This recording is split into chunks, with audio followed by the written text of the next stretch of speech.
លតារាចម្រៀងខេមរៈស្រីមុនត្រៀមចេញច្រៀងតាមផាប់ជាលើកដំបូងតាមការអញ្ជើញរបស់ស្រាបៀរគ្រីស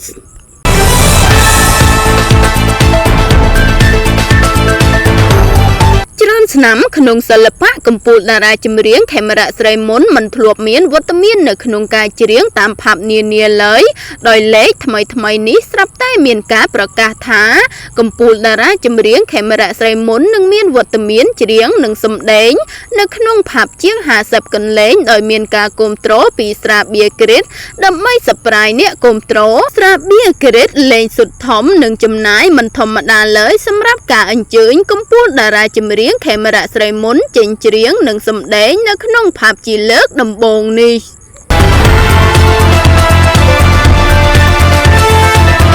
ដូចដែលមហាជនបានឃើញស្រាប់ហើយថាភាគច្រើនកម្ពុជាតារាចម្រៀងខេមរៈស្រីមុនតែងតែមានវត្តមាននៅក្នុងការប្រគំតន្ត្រីធំតាមបណ្ដាខេត្តក្រុងនានា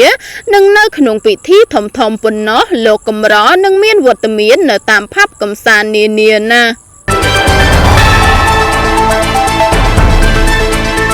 ឆ្លើយតបទៅនឹងការចង់បានរបស់អ្នកគាំទ្រស្រាប់តែថ្មីនេះស្រាបៀរគ្រីសបានត្រៀមលេងសុទ្ធធំនិងចំណាយមិនធម្មតាទេ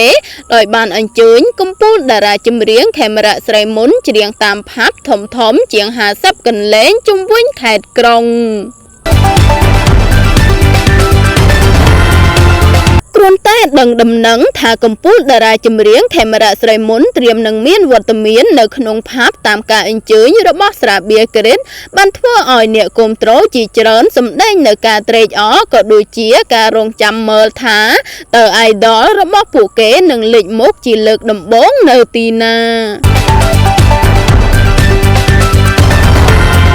បើចង់ជួបផ្ទាល់ជាមួយកម្ពុជាតារាចម្រៀងខេមរៈស្រីមុនឬ idol របស់បងប្អូនកុំភ្លេចចូលរួមជាមួយស្រាបៀរគ្រីសទាំងអស់គ្នាដើម្បីទទួលបានភាពសប្បាយរីករាយនិងបានរួមលេងកម្សាន្តជុំវិញគ្នាសប្បាយ